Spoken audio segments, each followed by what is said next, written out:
یہ کہ فوجی حضرات اور مجھے بھی لے گئے.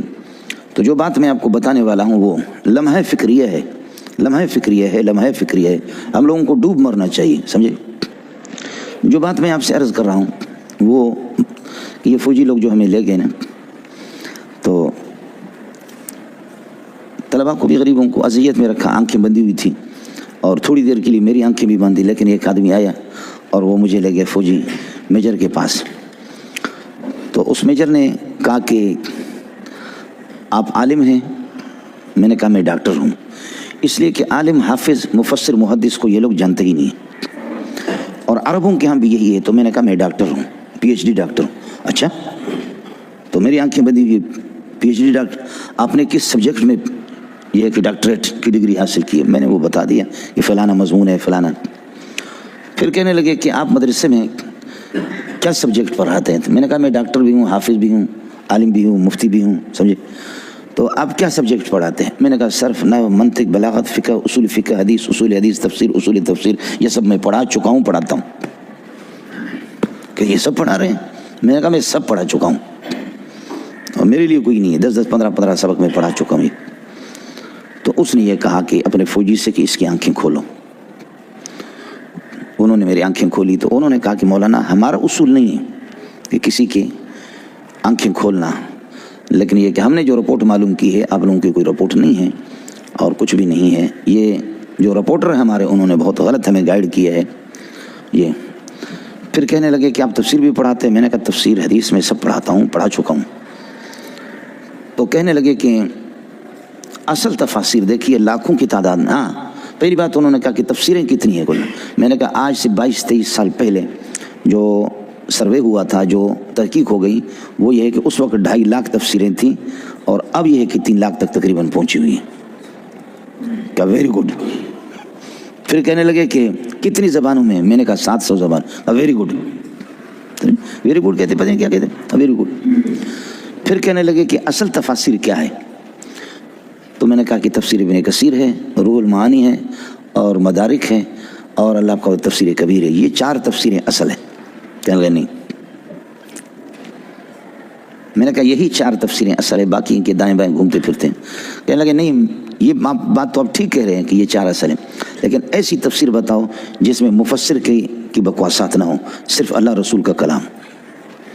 اور تفسیر القرآن بالقرآن ہو یا تفسیر القرآن بالحدیث ہو، مفسر کی تحریفات اس میں داخل نہ ہو، اور مفسر کی زبان نہیں چاہیے، ہمیں چاہیے اللہ رسول. اس بارے میں کوئی تفسیر؟ میں نے کہا تفسیر ابن کثیر ہے صرف. کہا ویری گڈ. دیکھیں اب ایک فوجی جا کر کے اس نتیجے پہ پہنچا ہے جس نتیجے پہ علامہ انور شاہ کشمیری پہنچا. یہ ڈوب مرنا چاہیے ہم لوگوں کو، سمجھے، اگر بشرطے کہ حیا ہو ہمارے پاس. تو کہنے لگے کہ ہاں، کہنے لگے کہ مولانا واہ، لیکن میں نے اس تفسیر ابن کثیر کا بالاستیعاب 3 مرتبہ مطالعہ کیا، لفظ بلفظ مطالعہ کیا. میں نے کہا آپ نے عربی پڑھی ہے؟ کہا کہ نہیں. میں نے کہا اردو ترجمے کا آپ نے مطالعہ کیا ہوگا؟ کہا ہاں. میں نے کہا کہ کس ترجمے کا؟ جوناگڑی کی ترجمہ کا. کہا. میں نے کہا وہ پرلے درجے کا منحوس ہے، اس نے تحریف بھی کیا ہے، اور اس نے یہ کہ کاٹا ہے صفوں کے صفحات، اس نے یہ ہے کہ غائب بھی کیا ہے. جس کا ترجمہ اس کو نہیں آیا اس نے تحریفات بھی کی ہیں، اور وہ جاہل ابن جاہل ہے، بالکل غلط ہے وہ ترجمہ، سمجھے. کہا اچھا. پھر انہوں نے بتایا کہ میرے دادا دیوبند کے فاضل تھے، سمجھے، اور بہت سی چیزیں، پھر بخاری کی وغیرہ کی بہت کئی چیزیں مجھ سے پوچھتے رہے. گزارش یہ تھی کہ اللہ آپ کا بھلا کرے کہ یہ لوگ کتنے معلومات ہیں ان کے، یعنی آپ یقین کریں کہ بخاری کے غزوات اور یہ چیزیں، اللہ آپ کا بھلا کرے، سیرت بالکل ان کو مستحضر تھی. لیکن اللہ کا احسان ہے، چونکہ میں تو پڑھاتا ہوں، ایک کتاب تو نہیں پڑھاتا، وہ ساری حدیث کی کتابیں ہمارے سامنے سے گزر جاتی، تو تھوڑا سا خاکہ ہمارے ذہن میں ہوتا ہے، بشرطے کہ ہم مولوی اس طرح نہیں کر سکتا، اس کے لیے بہت مشکل ہے. یا بخاری کے ایک آدھا حصہ پڑھا رہا ہے 20 سال سے، 25 سال سے، 30 سال سے، اس کو کیا پتہ ہوگا کہ دوسرے حصے میں کس ہے. بخاری ترمذی کا ایک حصہ پڑھا ہے، اس کو کیا پتہ کہ دوسرے حصے میں کیا، باقی کتابوں میں کیا ہے.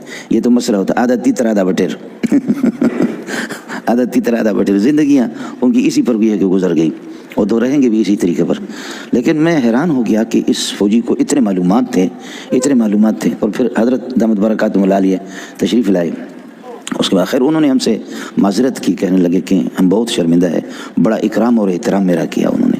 ایئر کنڈیشن کمرے میں پھر مجھے منتقل کیا اور آئس کریم وغیرہ منگاتے رہے، بہت معذرت کی اور کہنے لگے ہمیں جو گائیڈ کیا گیا تھا غلط رپورٹنگ ہو گئی تھی اور اس پر میں معذرت چاہ رہا ہوں۔ پھر حضرت جیسے قاری عثمان وغیرہ یہ تشریف لائے تو قاری عثمان سے اس نے کہا کہ مولوی تمہارے دیکھے لیکن ایسا مولوی نہیں دیکھا، میرا بھی مطالعہ کتابوں کا، میں نے بہت سے مولوی دیکھے صرف امامت اور خطابت کی حد تک ہے، باقی تمہارے مولوی ایسے بھی نہیں ہیں۔ تو قاری عثمان نے بھی ماشاءاللہ صحیح جواب دیا، اس نے کہا میں بھی کسی مولوی کے لیے اس طرح دوڑ نہیں کرتا جس طرح اس کے لیے آپ کے پاس آیا ہوں، ہم بھی آپ کے پاس اس طرح آئے ہیں، وہ اسی کے لیے تو آ گئے ہیں۔